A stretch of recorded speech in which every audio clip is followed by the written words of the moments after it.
All right. All right. Thank you very much, Scott.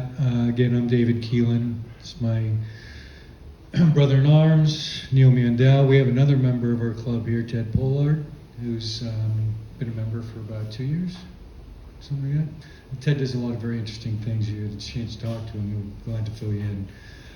So I'd like to thank Mérida English Library for having us today, and Scott being extremely patient with us, because I'm not the best communicator, but I'm going to try tonight my best. And I just always remember when I'm giving a talk, the advice that Winston Churchill gave to a young man, which was be brief, be funny, and by all means be seated. So I'll do my best. So again, we are the Mérida English Rotary Club. Just give you a little bit of history about us. Of course, we're in Mérida, if you didn't know that. So we were founded in 2019, getting ready to celebrate our 4th birthday. The only English Rotary Club in Mérida, and it wasn't our idea. One of the other, there's about 9 Rotary Clubs in Mérida. One of them said, hey, there's enough expatriates, English speakers here, we should have an English speaking club, and thus we were born. And so we do collaborate with the other Rotaries, especially the Mérida Rotary Club. And they're partners with us on this particular project. We're part of District 4195, and this is how Mexico's districts are broken up. It's very similar to every country. You've got a district, there's a district governor. So we're 495, which is Oaxaca, Quintana Roo, Yucatan, Campeche, and so on and so forth. So what is our focus? One question was asked earlier. Our focus is providing basic needs for children: food, water, shelter, clothing, education. So you're in the Yucatan. These are probably statistics that you're familiar with already. They need to be updated because things have actually improved a tiny, tiny bit, not much. All right. So there is a lot of poverty here in our own community where we're living. There's a lot of needs. All you have to do is open up your eyes. It's no secret. It's just the economy, and for whatever reason. So over half of the population in Mérida lives under the poverty line, which is 6,500 pesos a month. That's the average salary of a Average working salary. adult in the Yucatan. Yeah, so if you have one working parent, it's pretty difficult. 2 working parents, you have need for organizations like Nueva Vida and the Mission of Friendship. And you can see that 52% of the Mexican population living in poverty are children. Thus, our focus on trying to help them up and help Mission of Friendship and Nueva Vida get these girls into colleges. So what are we trying to do about it? We'll work with anybody. And we have criteria, we qualify them, but we'll work with anybody that's focused on the same goals as we are, whether it's nonprofits. We work with Ted. Ted has projects he's working on. Pedro Tech, you may have heard of. We partner with him on occasion. So we have past interactions. But the one thing that we're excited about, and I think the other Mérida Rotary Clubs are excited about, is our connections and ability to communicate with Rotaries in Canada and the United States. There's a lot of ways to get money out of Rotary. One is internationally, all right, but there's a lot of restrictions. They don't do capital projects. They would never give us $10,000 for solar panels. It's just not what they do. But you partner with a local Rotary Club, like the Richmond, Missouri Club gave us $10,000 for solar panels, and we have the Healdsburg, California, near Napa Valley, gave us the startup money for this particular project. So we continue to reach out to those Rotaries because they want to do something. Sometimes they just don't know how to get started, or they're just too busy, and just governor to governor, president to president, whatever way we can make an introduction, somebody wants to help us. So we need as much help as we can. And tonight the reason we're here is not just so much to talk about Rotary, but about this garden, why we're doing it, where we are, what our challenges are, lessons learned, but we need as much help as possible. And that doesn't mean we're looking for money. Well, money is nice. But volunteers, mind share, people who have ideas and maybe things that we didn't think about. Because we're a bunch of people from Canada and the United States came down here and think we know what to do with community gardens, and we learned very quickly this is a very different climate. different things grow here better than others, and some of the ideas that we had are not necessarily the best ideas. So it's a learning process for us. And it's really important that we get this down, because we believe this is something that we can repeat over and over and over in communities around the Mérida and the Yucatan state. So that's pretty much my pitch. I'm going to turn it over to Neil at this point. He'll talk specifically about the project, as he and his wife have been intimately involved with it. Thanks, David. Hi, thanks again for coming. I appreciate that. So, as David mentioned, our club started about 4 years ago, and when we were starting, Mexico was celebrating their 100 years of Rotary. So they had a special program where they were going to select 100 fundraising projects and then match them up with projects, with clubs in the United States. We ended up raising 25,000 pesos here with our club. We partnered with a club in Progreso. They raised another 20,000, and then we got 200,000 pesos from a district in Illinois, and were able to get 33 computers in 3 different schools in Progreso.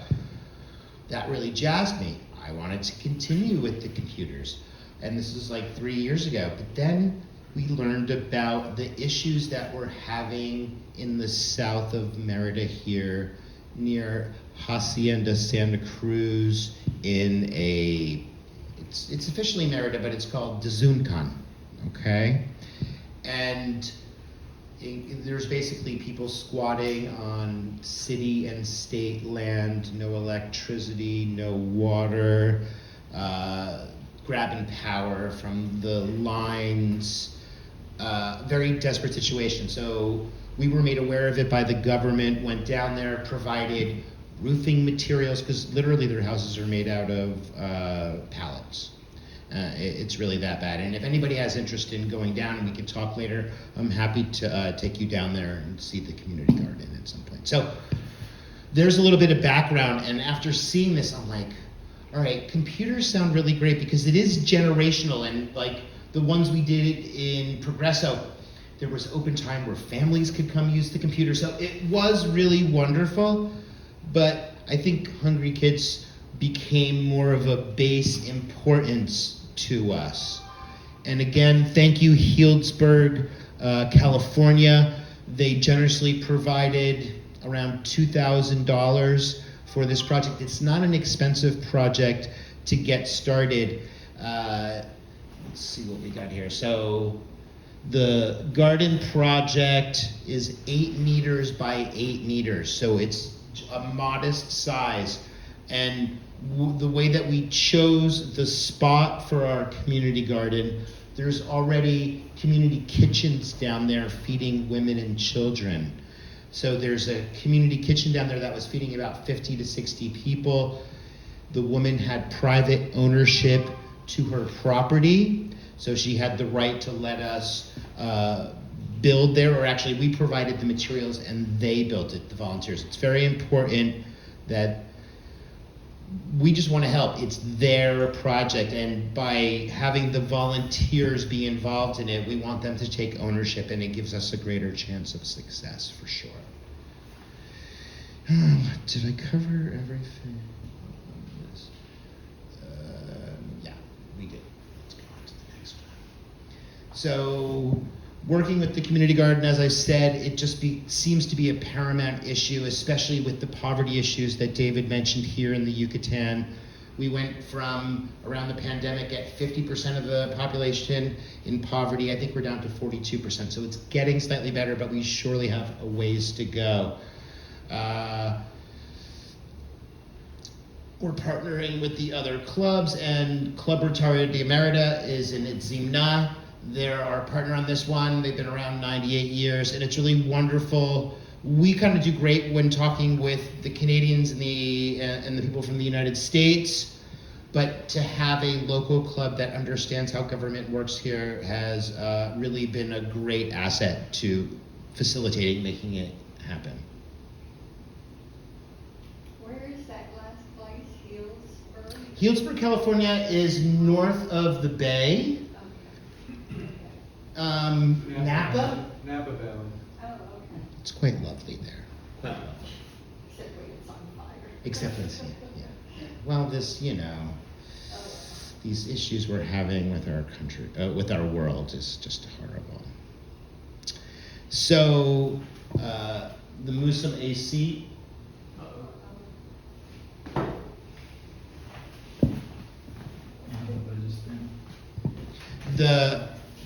with the help of the other club and my wife, who's the president of Club Rotary in America, thank you, Scott. We were able to identify this site really easily. The owner is so sweet. We're down there a lot. We've even subsequently done some other computer projects and brought computers into their facility. Because feeding them's great, but the whole community center there, there's an educational aspect as well that once we get more sustainable, we want to continue to help them in that aspect. And this is the name of the Zacharias, Commodore Zacharias. And Mariana is the owner of it, and she's been quite wonderful. Commodore is an area where you have a meal or a food pantry. Now, it's important to note that when we think about kitchens, typically we think of an indoor space with electricity and all sorts of amenities. These kitchens are outside. And some of the ones that we were exploring didn't even have covering, so you can just imagine during the rainy season how awful that is. This one that we chose is outside, but it did have a covering, and they have a lot going on there, but they had the ability and the space to do a community garden. Oh, and yeah, Zacharias translates into possum dining room. Yeah, I thought that was kind of cute. It's kind of odd, Kevin, that you could take and stuff like possums. No, they don't. I've seen them drive out of their way to run one over.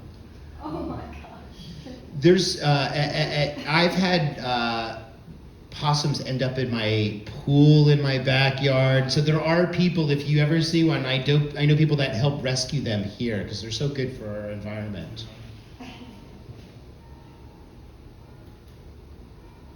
So project location, we talked about it. There's where it is. The airport's over here. Centro's up here. Okay, so you get off the Periferico, go a little bit. There's like a kind of a Portish neighborhood right here, and then this is the invasion area that I was talking about. But it's also this is the invasion area where the community garden is. Just last weekend, we did a Christmas party at a different area very close. There's these little pockets there. We ended up doing a Christmas event, fed 150 kids, 150 presents, and the locals were like, yeah, that's probably the only present these kids are gonna get, which it is really unfathomable that's how, the disparity of wealth here is unbelievable. As I said, the community garden feeds over 60 children, and there's a bunch of mothers there helping as well. It's just women and children. The total cost per meal, about 20 pesos per person. Food, the money to buy the food comes from donations and a collection of cans and bottles. On this property, they do recycling on a very large scale. They sell these little shopping bags made out of plastic that are quite beautiful, so they're not just looking for a handout, they're working really hard to make their lives better. As I said previously, most families no running water or electricity, or they're tapping into the city lines to steal power. And of course, during the rainy season, the roads it's not even roads, it's trails. And yeah, 84% of the kids who spend half their childhood poor never get out of poverty. The dads don't come to the community garden, don't, except for a few volunteer things they did. But typically, the dads are stuck working under the table for 300-400 pesos a day in very dangerous work that if they actually get injured, they're really in big trouble. So the area is very difficult. What's the definition of poverty? I tried to look that up right before we got here, and they talked about a food basket. So I guess it's like a minimum type of qualifications, like how much money a family has. So they didn't specify how much that was, but I also looked up the average wage in the Yucatan for a working adult is 6,500 pesos for a month. So that being said, that's not poverty. If you had to, that's actually regular living for the people here. We're talking about people making even less money than that.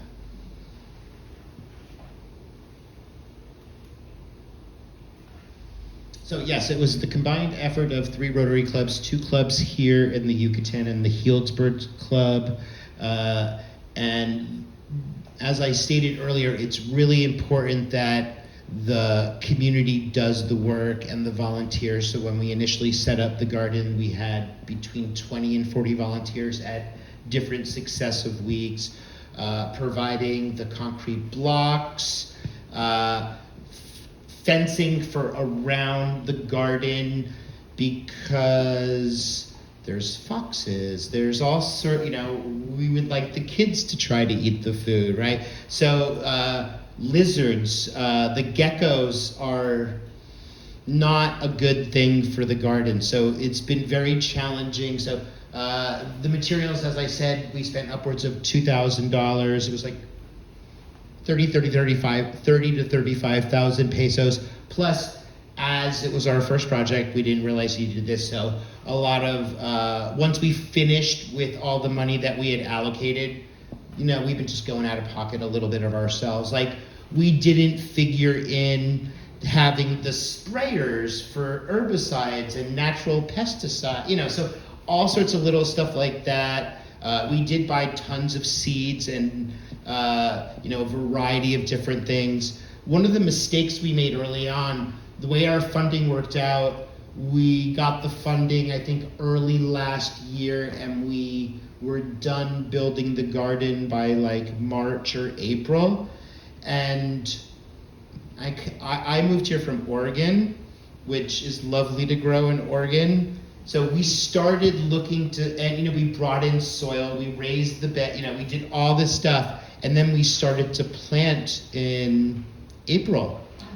Well, perhaps 45 degrees Celsius isn't the right time to start with a lot of vegetables. There are things you can do that time of year. Ground cover. Ted's a perfect example with his house. He's got like a lot of ground cover and squash. I mean, there's things you can do. So we've learned a lot this first year, and that's why I kind of thought we'd get this project going in the spring, help them through the summer, and by the fall, I was excited to bring my camera and take pictures of this lush garden.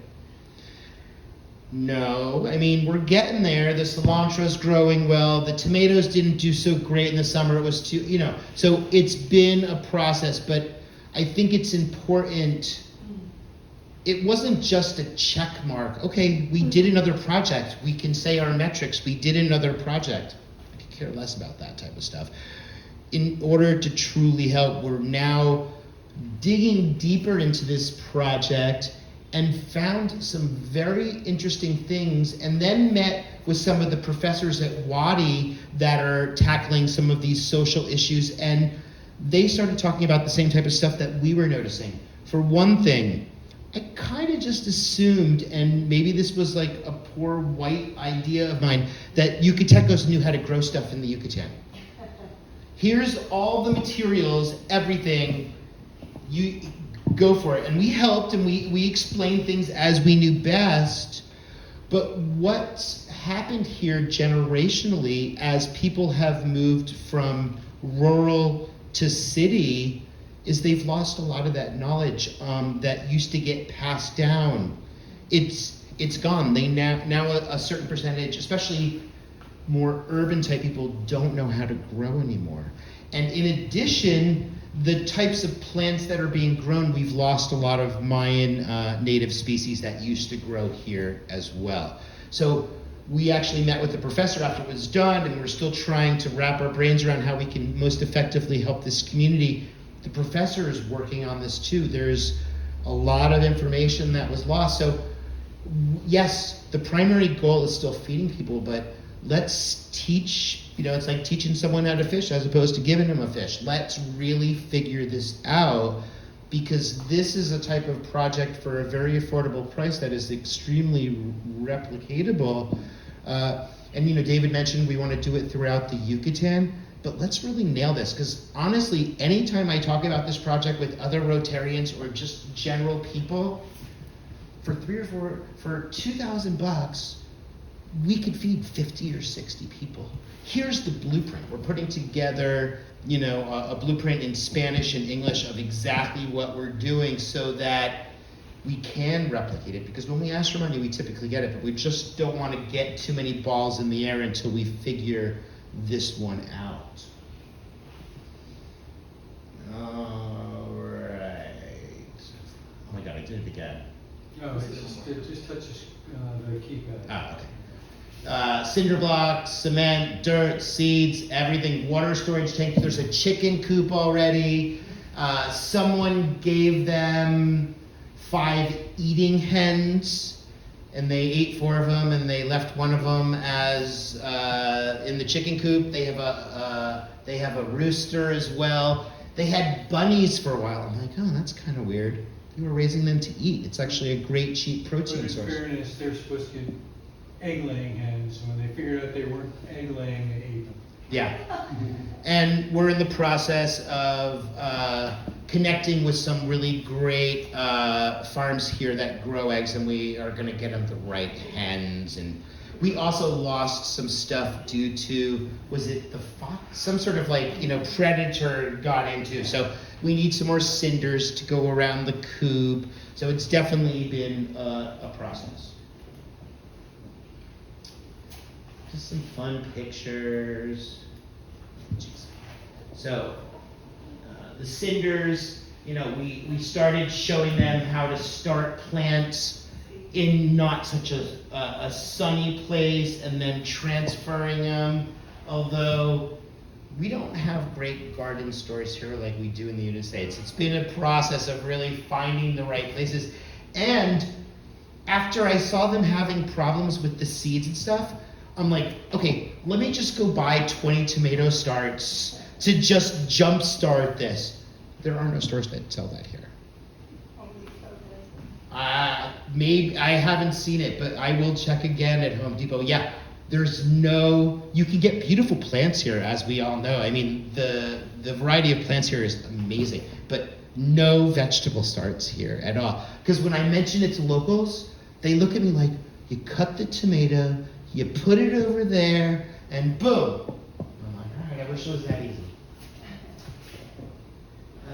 So, as you can see, we still have a ways to go, but we're getting there. What's still needed? Well, we need, if I were to have anything for Christmas or Hanukkah, I would like for someone, I don't really care if they're interested in Rotary or not, although that would be nice. I just want someone who loves planting in the Yucatan that could speak Spanish to help them and to give some advice and to coordinate. That's like the main thing that we're looking for. Although volunteers are great. The professor that I spoke to at Wadi, he's going to work on getting us some kids moving forward when in the middle of their term to help us as well. Jim Smiley from Yak. We had Jim Smiley come out, which is incredibly knowledgeable. Unfortunately, he lives a little bit too far out of town to I picked him up in Central, I took him to the garden, he gave us a couple of hours, he had some wonderful advice. Yeah, so somebody like that maybe has a couple of hours a month even, and it's addictive. I mean, the people there are so kind, the kids are so cute, once you start doing stuff with them, and and every time we go there to do something, we bring food or something to help. And the first time we did it, I'm like, let's bring cochinita. It's the Yucatan. Everybody loves cochinita, and we brought enough for everybody and extra. What I found so interesting, I was kind of like, no, I'm not hungry. I want to make sure if there's even leftover, I'd rather somebody else have a sandwich later than, like I needed up a cochinita sandwich, right? But they were so insistent, please join us and sit. And my wife, who's Yucatecan, she's like, sit down and have a sandwich. It was really important to them to have that sense of community, and it really made an impression on me. Since that first time, we don't do cochinita anymore because some of the feedback we were getting, I was hearing, the kids don't get fruit and vegetables, they're too expensive. Hence why we're doing the garden. So now anytime we show up, whether it be to, occasionally I have to bring a dignitary down there because we want to try to get more funds. I always bring a couple of big watermelons and papayas, so no matter what, they're getting fresh fruit and vegetables when we show up.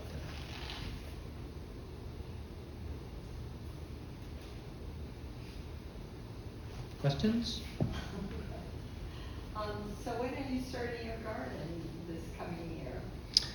Well, they're in the winter grow season now, and they're out there every single day watering it. The tomatoes aren't doing, the cilantro's doing great. The squash is actually in one of the beds is starting to do really well, so we're getting there. Other issues we have been having that we need someone, another gardener help.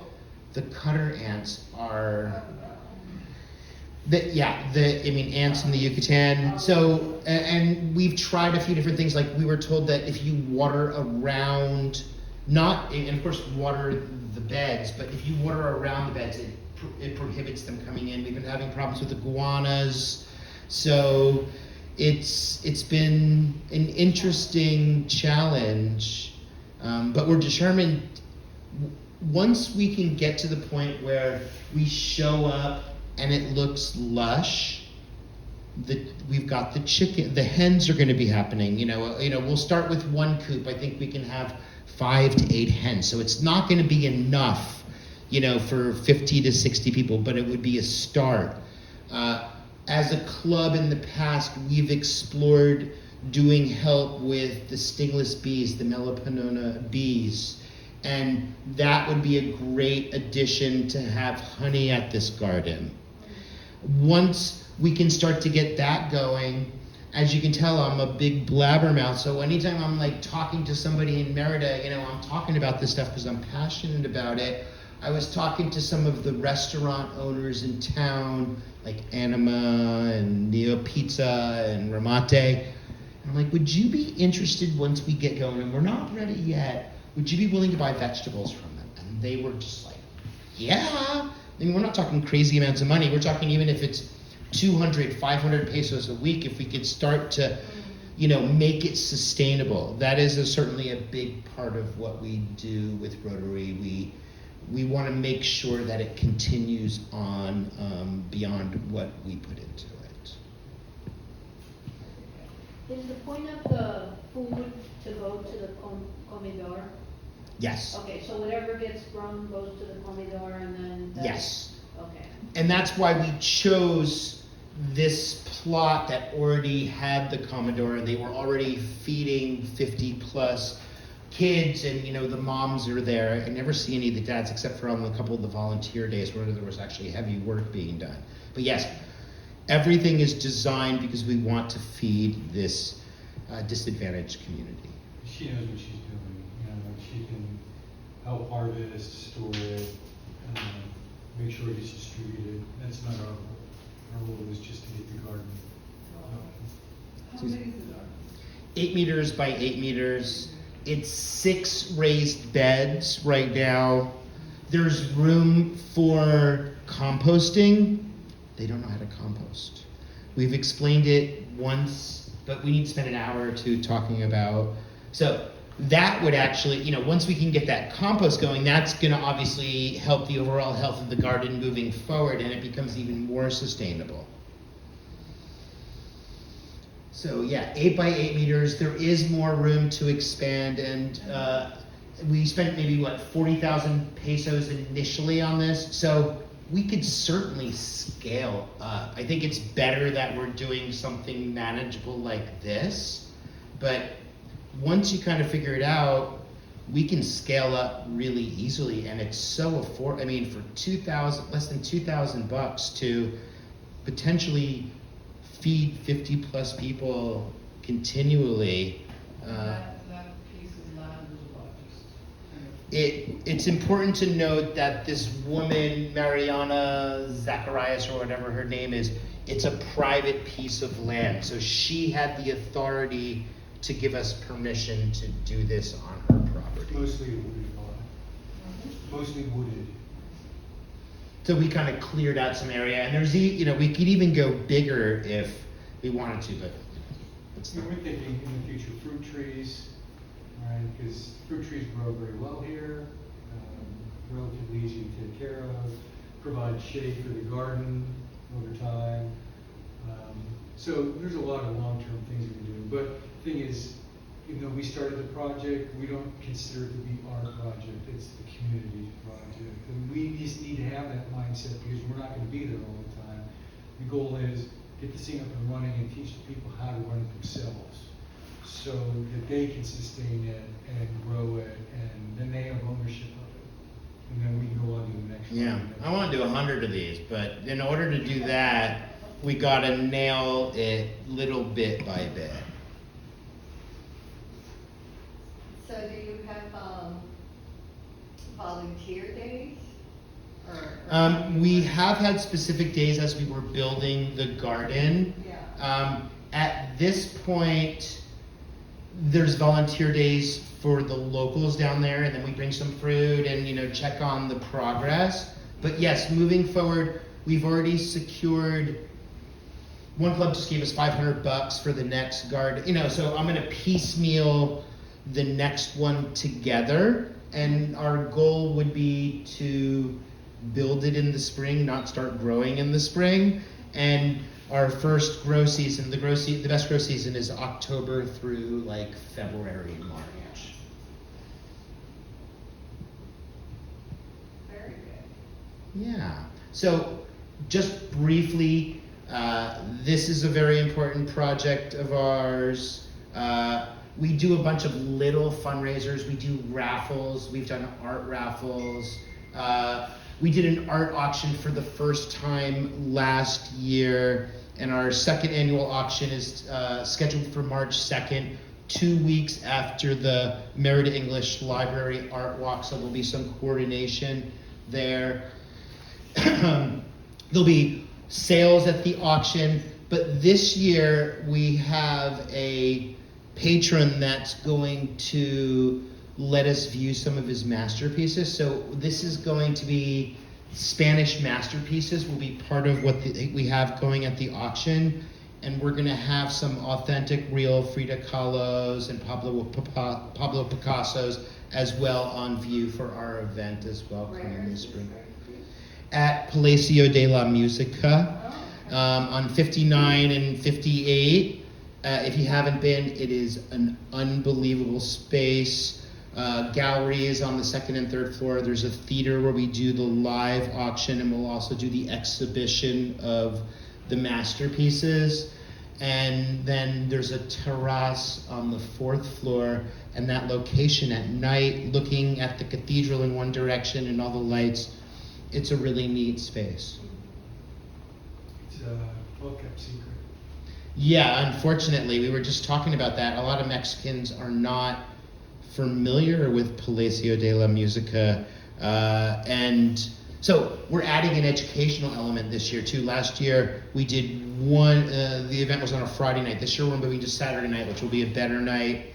but Palacio, we're tentatively approved to have access to the museum on Friday during the day, and I wanted to get some extra traction out of these wonderful paintings that we're able to borrow. So we're gonna have an educational day on Friday, contact art teachers throughout the state, and if they wanna come bring their kids to view this artwork, they'll be able to do so for free and potentially see Palacio as well. So, you know, we're gearing this towards our big yearly fundraiser, but sure, let's throw some educational stuff in there, and like maybe we can inspire the next amazing artist here in Mexico. Okay. Big ideas. You know, I feel so lucky to be here in the Yucatan. I have my residency, but I still feel like a lucky guest, and it just feels so good to do some stuff for our community. So, and are there any more questions? Please. I'm curious how the public access the benefits of this garden. Like, do they sign up at that comedor or? It's a good question, because now we're diving into the deep social aspects of something that's completely foreign to me. You know, this very impoverished community, and that's why we chose Zacharias, that already had the food pantry going. Is there politics on that level between the people? Of course. I stay out of all that stuff. I just want to help. I am not the boss there or anything like that. I apologize that my phone keeps coming off. As far as the social aspect, yeah, it's so the last time we were down there, we took some people who hadn't been, and then we toured the whole facility with the community garden and there's a whole computer area now. There was a district grant, we got them 3 computers there. So we toured all that, and a couple of our members were like, we haven't walked through the invasion. I kind of want to see where these people live.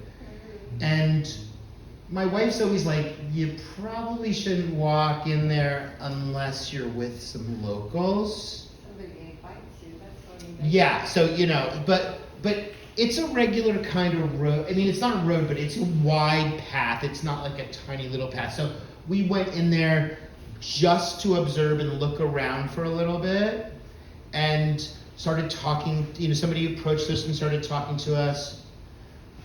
Let's just put it this way: there's a lot of mental health issues in this impoverished population, and yeah, so it's just difficult situation. Rotary is non-political, non-partisan. We're just here to help. I don't care what people's politics are. We don't, you know, it doesn't matter what religion you are. We're all just here for the same common goal, to help.